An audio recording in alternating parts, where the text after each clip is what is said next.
Hello friends, welcome to our channel SM Edusphere. আমাদের মূল লক্ষ্য হলো building strong foundations for brighter future.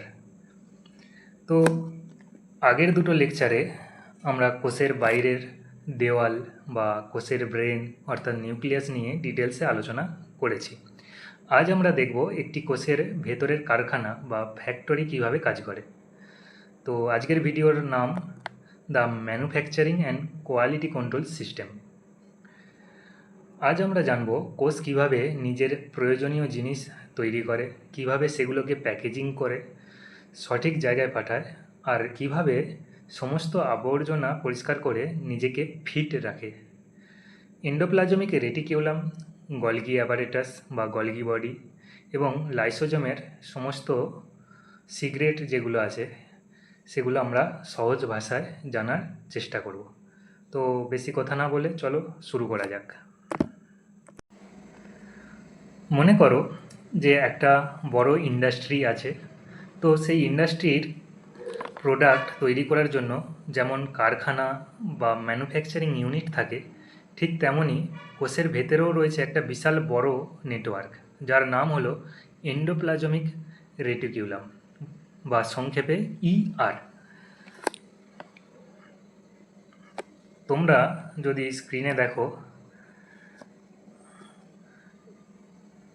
এটি মেমব্রেন পর্দা দিয়ে ঘেরা কতগুলো লম্বা টিউব আকৃতির ডিম্বথলির মতো। এটা একটা এগুলো কি হয়, একদম নিউক্লিয়াসের পর্দা থেকে শুরু করে পুরো কোষে ছড়িয়ে পড়ে। এই যে নিউক্লিয়াসের পর্দা, এখান থেকে পুরো কোষের দিকে ছড়িয়ে পড়ে। গঠনের দিক থেকে আবার এই এন্ডোপ্লাজমিক রেটিকিউলামকে দুটো ভাগে ভাগ করা হয়। একটা হচ্ছে রাফ এন্ডোপ্লাজমিক রেটিকিউলাম বা দানাদার এন্ডোপ্লাজমিক রেটিকিউলাম, আর একটা হচ্ছে স্মুথ এন্ডোপ্লাজমিক রেটিকিউলাম বা মসৃণ এন্ডোপ্লাজমিক রেটিকিউলাম।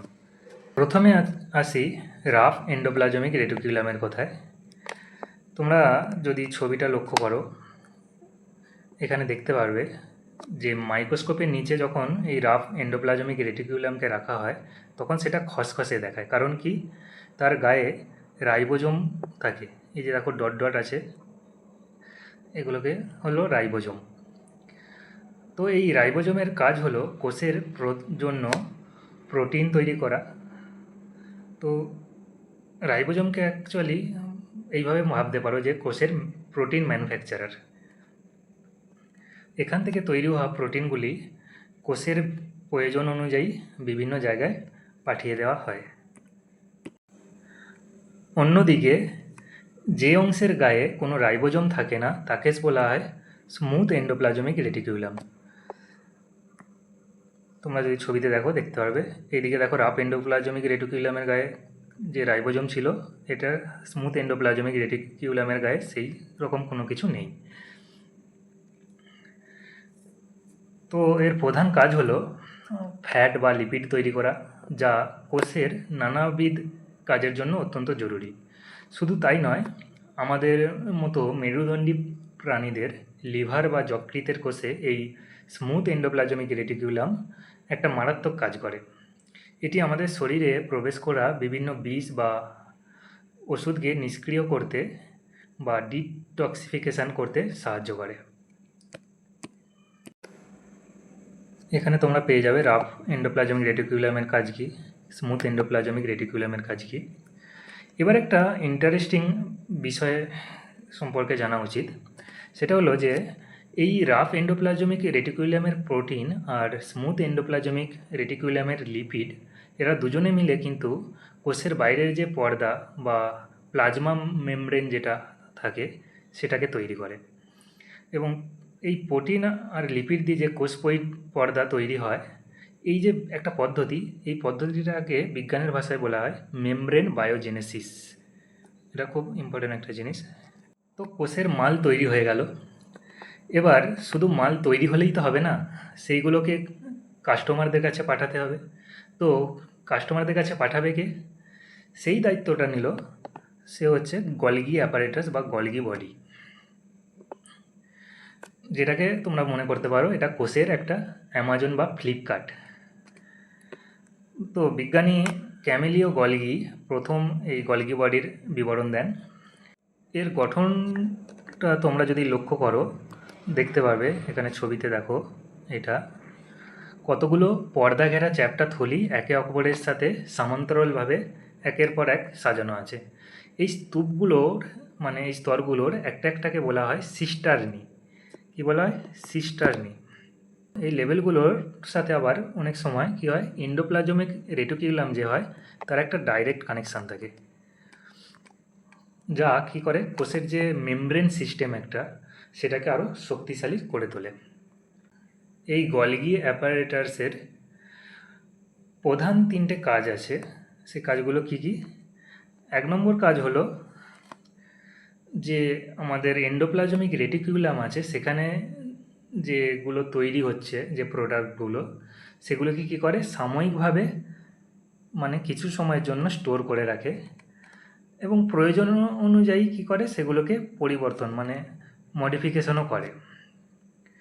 এবং সর্বশেষ কী করে, থলির মধ্যে ভরে এগুলোকে নির্দিষ্ট জায়গায় পাঠিয়ে দেয়, মানে প্যাকেজিংয়ের কাজ করে বলতে পারো। এছাড়া আর কী কাজ করে? কিছু কিছু ক্ষেত্রে সাধারণ শর্করা থেকে জটিল শর্করা তৈরি করে।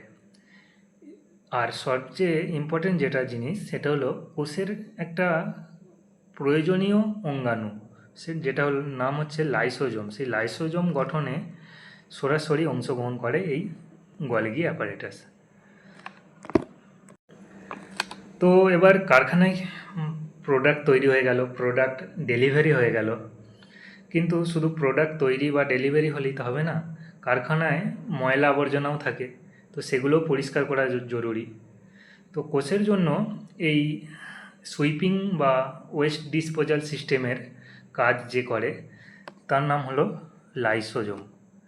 কোষের বাইরে থেকে আসা যে কোনো ক্ষতিকর উপাদান, যেমন কোনো ব্যাকটেরিয়া কিংবা কোষের ভেতরেই নষ্ট হয়ে যাওয়া কোনো পুরানো অঙ্গাণুকে এই লাইসোজোম কী করে, নিজের ভেতরে টেনে নেয় এবং তার মধ্যে থাকা একটা শক্তিশালী এনজাইম, যেটাকে বলা হয় পাওয়ারফুল ডাইজেস্টিভ এনজাইম থাকে, সেটা দিয়ে কি করে ওই যে ব্যাকটেরিয়া বা কোনো ক্ষতিকর উপাদান সেগুলোকে খেয়ে নেয়, খেয়ে নিয়ে মানে হজম করে ফেলে এবং টুকরো টুকরো করে দেয়। এইভাবে কি করে কোষকে কিছুটা জীবাণুমুক্ত রাখে এবং কোষকে পরিষ্কার রাখে। তোমরা যদি ছবিতে দেখো জিনিসটা হচ্ছে এইরকম,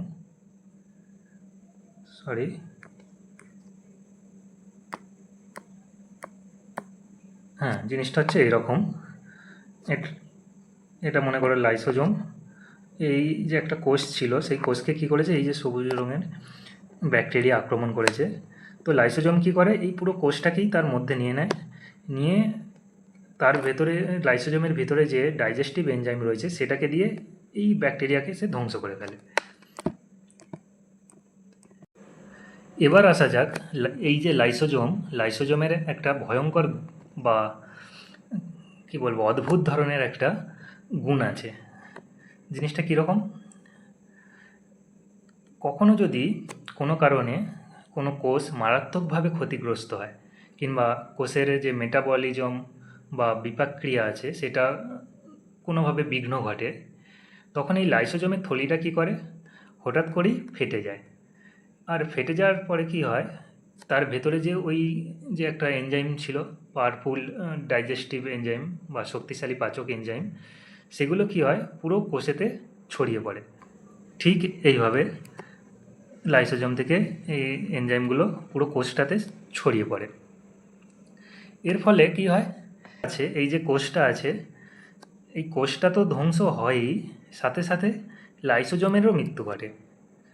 তো এই কারণে লাইসোজোমকে বলা হয় সুসাইড ব্যাগ বা আত্মঘাতী থলি। মনে থাকবে, জিনিসটা কিন্তু খুব ইম্পর্ট্যান্ট। সো ফ্রেন্ডস, আজকের লেকচারে আমরা বুঝলাম এন্ডোপ্লাজমিক রেটিকুলামের কাজ কী বা জিনিসটা কী, গলগি অ্যাপারেটাস কী, তার কাজ কী, লাইসোজোমের কাজ কী। এর পরের ভিডিওতে আমরা পড়ব মাইটোকন্ড্রিয়া আর ভ্যাকুয়ালস সম্পর্কে। তো যদি ভিডিওটা তোমাদের ভালো লাগে অবশ্যই লাইক করো, শেয়ার করো, আর চ্যানেলে নতুন হলে সাবস্ক্রাইব করো। তো দেখা হচ্ছে পরের ভিডিওতে, ততক্ষণ পর্যন্ত টাটা, থ্যাংক ইউ এবং হ্যাভ এ নাইস ডে।